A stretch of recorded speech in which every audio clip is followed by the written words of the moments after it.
Voltamos com o quarto bloco de discussão e dicas para a redação do vestibular da UEPB 2011.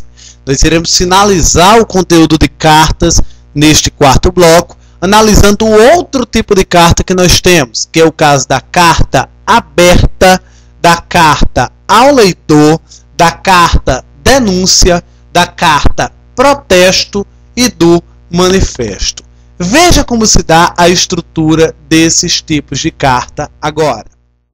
As cartas aberta ao leitor, denúncia, protesto e manifesto apresentam a mesma estrutura. E aí essa é a seguinte: inicialmente há um título desses tipos de carta. Logo após esse título, você irá pular uma linha se não houver espaço destinado ao título. Havendo espaço destinado ao título, você não pode pular esta linha. Em seguida, alinhado à esquerda da página, paragrafado, o vocativo, iniciado com letra maiúscula e seguido de vírgula. Você obrigatoriamente deverá pular uma linha. Em seguida, paragrafado e alinhado ao vocativo, você irá redigir o conteúdo de sua carta aberta, que deve ser formado por introdução, desenvolvimento e conclusão. Logo após, você obrigatoriamente terá que pular outra linha, colocar o local e data centralizado, pular outra linha e assinar com o pseudônimo também centralizado. É importante relembrar que as linhas que você irá pular não conta como linha escrita de sua redação. Bem, como vocês observaram, a grande diferença entre esses estilos de carta e os estilos de carta que nós vimos no bloco passado consiste justamente na presença de título. Todos esses tipos de carta, eles vão apresentar um título.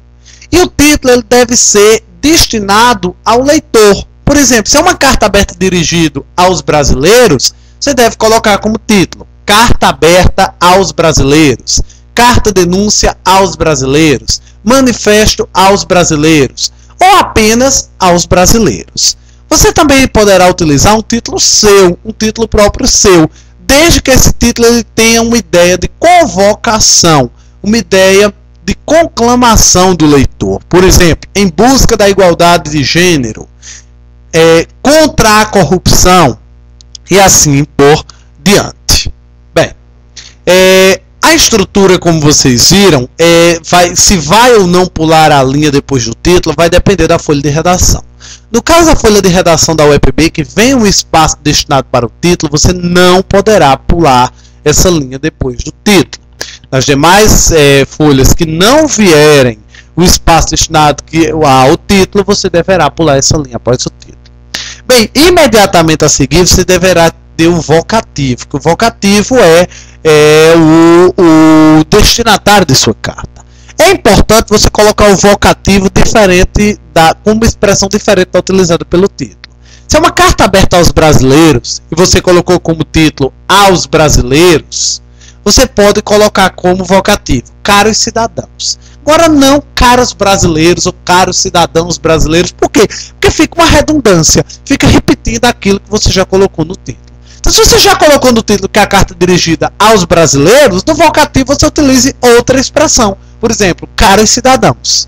Tá ok? Bem, após o vocativo, seguido de vírgula, você irá pular uma linha e começar a escrever a sua redação. Bem, sua redação deve conter introdução, desenvolvimento e conclusão. Tá ok? Introdução apresentando o tema que vai ser argumentado, o desenvolvimento dos seus argumentos e a conclusão, uma recapitulação geral de tudo quanto foi dito. A carta aberta, minha gente, é livre o tema que você poderá abordar nela, e é livre também a forma de você abordar esse tema. Você tanto pode ser pró, como você pode ser contra, como você pode ser meio termo. Agora, já na carta denúncia e na carta protesto e manifesto, a situação é diferente. Como se trata de uma denúncia e de um protesto, no caso da carta denúncia e da carta protesto, você obrigatoriamente tem que ser contra. Obrigatoriamente você deve denunciar. Obrigatoriamente você deve protestar. No caso do manifesto, não. você pode ser tanto pró como contra. Agora você tem que assumir uma posição de um dos lados, tá ok? Já na carta ao leitor é diferente da carta do leitor. Carta do leitor era o leitor se posicionando sobre determinado tema. A carta ao leitor é a revista ou jornal se posicionando sobre determinado tema. João, isso vai fazer diferença? Vai. Por quê? Porque na carta do leitor você assinava com um pseudônimo, não é verdade? Na carta ao leitor, se você assinar com um pseudônimo na carta ao leitor, você zera. Na carta ao leitor, você vai ter que assinar com o nome do jornal ou com o nome da revista, porque a carta é dirigida aos leitores pelo jornal. E além disso, vai afetar também o vocativo. Na carta do leitor, o vocativo era o jornal ou a revista. Na carta ao leitor, o vocativo será os leitores propriamente ditos. Bem, logo após você estabelecer o conteúdo de sua carta, você irá pular outra linha. Essa pulada de linha é obrigatória. Colocar o local e data no mesmo estilo do outro tipo de carta, só que dessa vez centralizado. Pular outra linha e assinar diante das regras, também centralizado. Se for uma carta aberta, uma carta de denúncia, uma carta de protesto, um manifesto, assina com pseudônimo. Se for uma carta ao leitor, assina no nome do jornal. Bem, daqui a pouco nós voltaremos com o penúltimo bloco de nossas dicas, trabalhando dessa vez os gêneros jornalísticos. Fique conosco, daqui a pouco nós voltaremos.